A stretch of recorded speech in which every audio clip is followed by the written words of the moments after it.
What's up, guys? T here with my Poland tips video in which I will lay out your options as Poland, what I chose, and how I played it. Now before we start, I just want to apologize about the delay in releasing this video. Didn't intend on it, but here it is, so let's get into it. So when you start off as Poland, essentially you have four general options.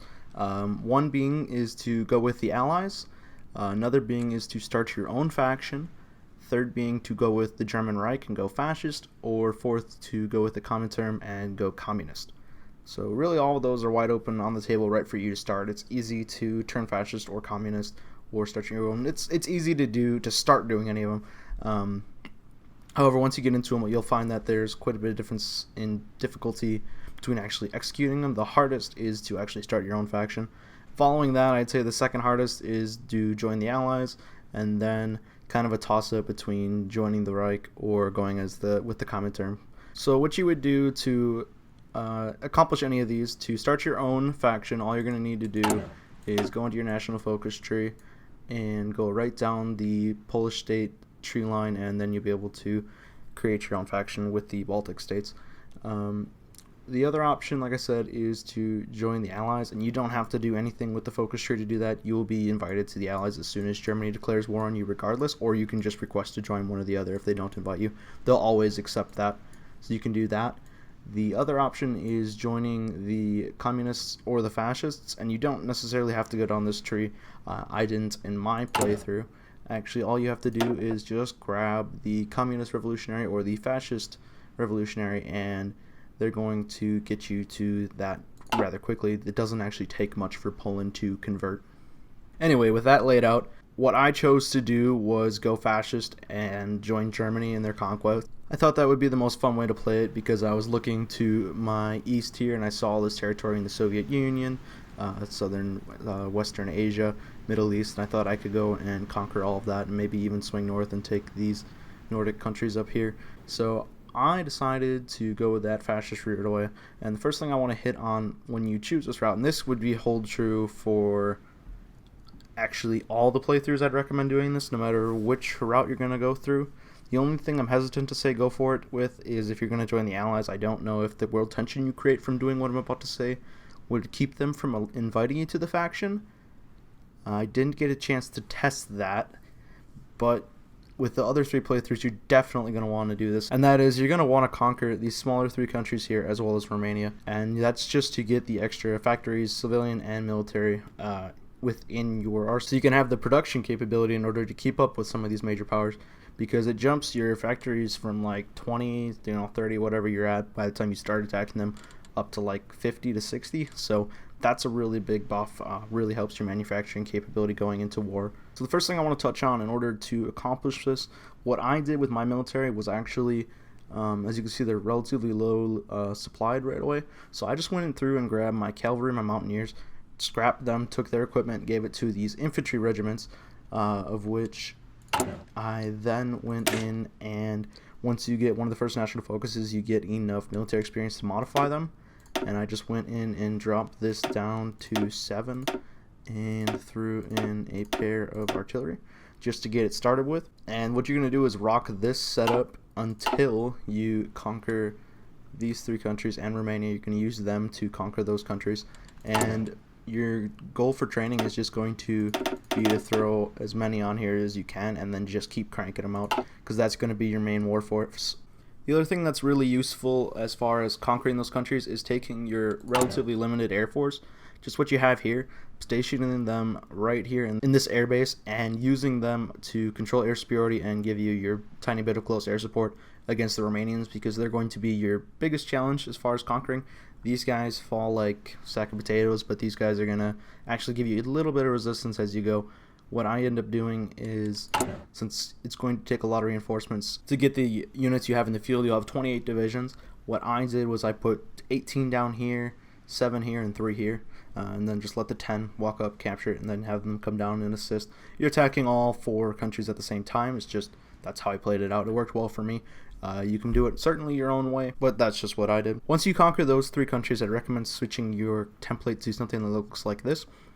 Same combat template, but actually the support companies, you're not going to have the trucks or the equipment to include these yet, so you're just going to have the recon company and the engineer company.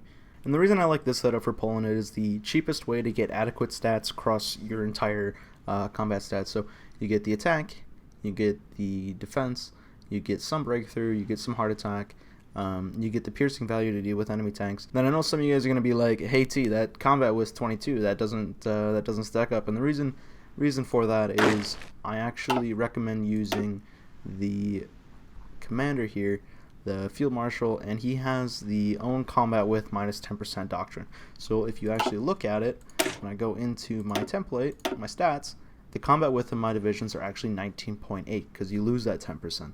So you can get away with having a template that's slightly too large just by using that commander, allowing you to throw in the extra units without having a penalty.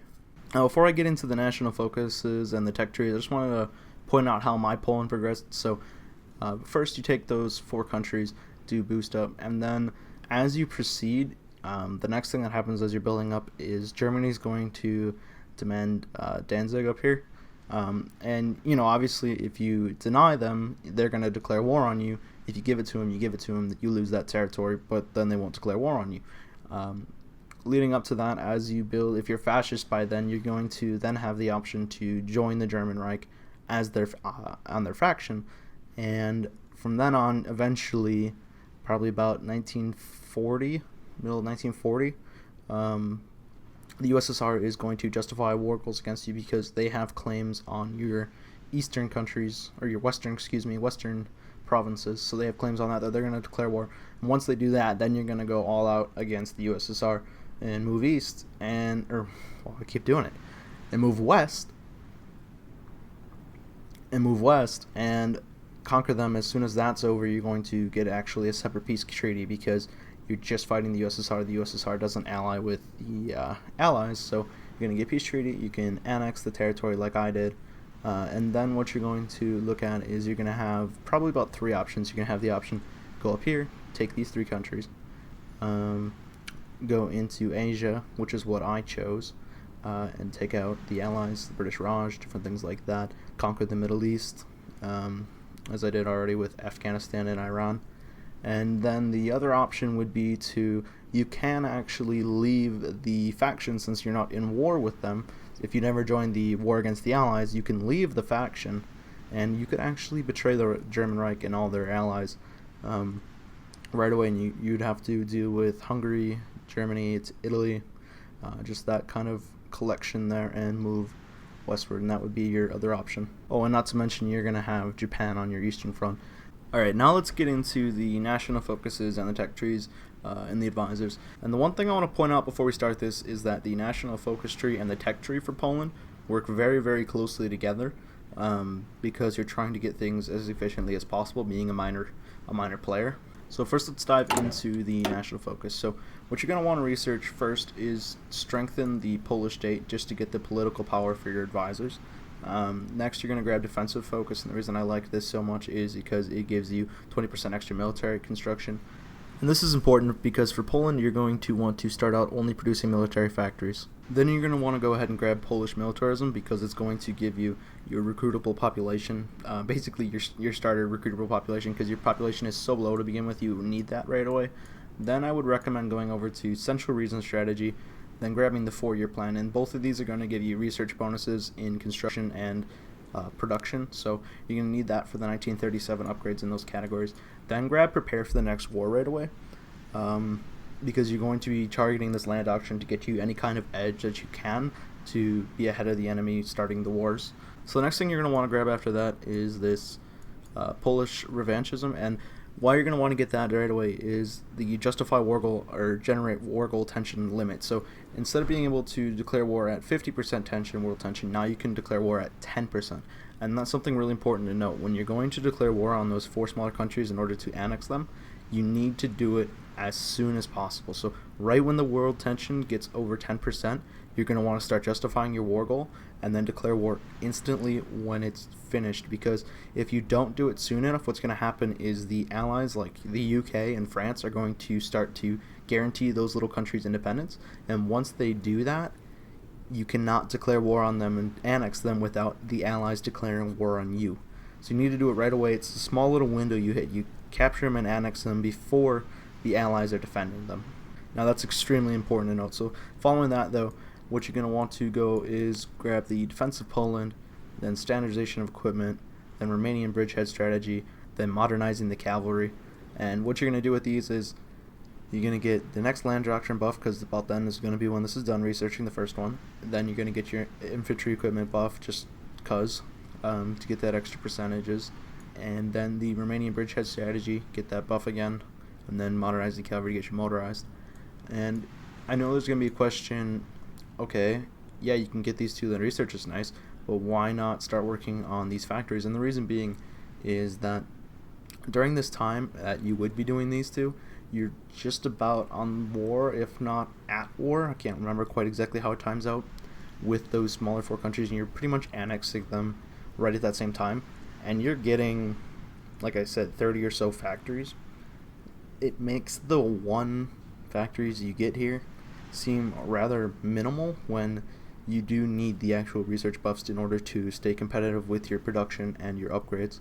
Especially since at this time you only have 3 research slots, you haven't gotten your 4th research slot yet, and a lot of the other majors have 4 research slots, so that's another thing to look at as far as using these buffs. And besides all that, you actually do go over and grab them right away, so I recommend grabbing the National Defense Fund then, the Warsaw Main Railway Station, leading to invest in the Polish region, and then get that additional research slot for yourself in order to start researching faster. And then you're going to swing right up into expansion of new towns, central industrial, fill railway gaps, and then expand central industrial region. Now at this point I'm pretty sure you're at war with Russia, and what becomes increasingly apparent is that you're going to need more manpower as you progress through your campaigns. And what you're going to do then is go over here and grab internationalism, authoritarianism. You're going to want to go right, and then immediately grab military youth, and that's going to give you an extra 2%, so you're not going to have to adjust your advisors just yet. You're going to be able to save some of that political power for use on other things, and then you're going to go ahead and have to switch that later. And that's the national focuses I covered through like mid-1940. You could see some of the other things I went into, but I'm not going to touch on them right now. Those are just kind of the main ones I focused on. Now the advisors I'd recommend getting, the first thing you're going to want to do is right away when you get your bonus political power is just grab the fascist revolutionary and let him do his thing. Following that, you're actually going to go a long spell without purchasing any advisors.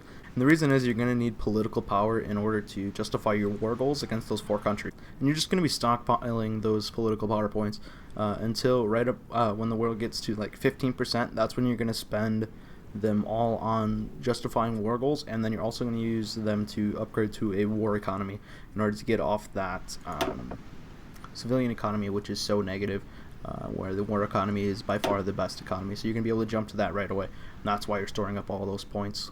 Following upgrading to war economy, I would recommend getting the infantry expert and then the army offense chief of staff. So those are going to be able to help you combat, and then basically the rest are coming as is. The Prince of Terror is nice as you move through Russia because it's going to limit the effects of the partisans on your troops and on sabotaging the captured factories and infrastructure. Also, eventually you're going to have to upgrade to limited conscription. You can see I've even moved on to extensive conscription just because Poland does have such low manpower. The other thing to look at is getting a tank designer and a aircraft designer for when you start to move into researching those mechanics and upgrading your army with those war machines. Now, taking a look at the tech tree, where I researched first was construction 1, machine tools, and engineering, and that's kind of just my typical go-to.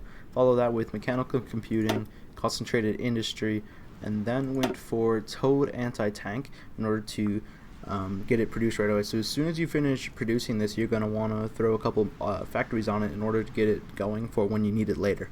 Taking just a quick side note, what you're going to want to do is for your production, when you set it up, you're going to want to start with 3 for infantry equipment, 3 for support equipment, and 3 for foot artillery. And then you're going to, when you first 2 factories you build, you're going to put them right onto the artillery, so you're going to be up to 5. And then you're going to put the anti-tank on there, you're going to put the next 2 factories on there, and then you're going to go from there, just gradually progressing as needed. That's the best way I found to balance your production and get it going early, because you're at such a limited number of factories. Sometimes that can be kind of tough to get that balanced. Following Tilde Anti-Tank, I researched Improved Machine Tools, Concentrated Industry 2, and Construction 2. Following that, it was Land Doctrine, and you're going to want to go with the Superior Firepower Doctrine because you're focusing primarily on artillery. Now, going on further down this list, when I say Land Doctrine, that just means the next one to upgrade in this, and you can see the route I've taken through this tree. So following this, I went Interwar Artillery, then Radio, then Land Doctrine again, then Support Weapons 1, then Computing Machine, then Improved Infantry Equipment 1, which is right here, and then Land Doctrine, and then Motorized, and then Support Weapons 2, and then Land Doctrine again, and then Field Hospital 1, and then Land Doctrine again, and then Logistics 1, and then Land Doctrine, and then Advanced Machine Tools, Concentrated Industry 3, then Engineer Company 2, Recon 2, Construction 3, then Weapons 2, Land Doctrine, then Support Weapons 3, Infantry Equipment 2, Logistics Company 2, Improved Computing Machine, and then Decryption and Encryption. And the reason I like doing these is, if you don't know, they actually have a combat modifier as far as developing attack plans on the battlefield. You can choose better attack plans, your commanders will, if they have more knowledge on the enemy's plans via decryption. Then you can hide your own plans via encryption. Then the last three things I have to share with you guys is just the next level of production, concentrated industry, and then construction. Those are the last three things I researched on this list, and that takes you right up to about mid-1941. Alright guys, that does it for my Poland tips video. If you like this, or if it helped you, please leave a like and share. That means a lot to me. If you have any questions or comments, please leave them in the comment section below. I'll be sure to get back to you. And as always guys, thanks for watching.